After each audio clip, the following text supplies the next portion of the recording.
senjau paiba aduda yenghalle humluba matamda langtrik langba sanamatum ama laukhalai senjau paibadu ingak ngakna sanamatum adubu magi furit khawda lona hapchinkhre angangduda nungsina asumna hairei ibungo nakhoi chafu sa aikhoida amukta puminarusi nakhoi gi nandonane nahan se patigi khulakpa chafu ama lei aduga manabra haibado yengsi aigi nahan wai nakhoi gi paba khoidane tolamba selsingdo loina kokpi khrabani khangabo nakhoi gi damak phanaba hotnaribani aina ne chafu se purubada nakhoi gi paba hoina karisu sauroi khurana ne nangi achaposu dama amada pijagani achapota nate sanapo singsu pigadoribani ne senjau paiba aduna giri giri talakpaduda angang ado ingau ngau khre khumpham khangdraduna hairi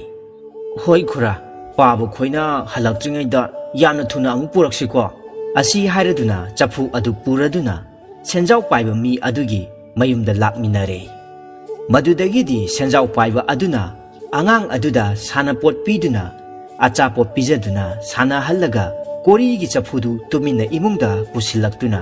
chafududa humduna sanamatum mathang mathang lokthoklammi angakpa haraubuna thumatkhiduna sanamatum amamam lokthokpa khudingi masado asum piksalaki haibase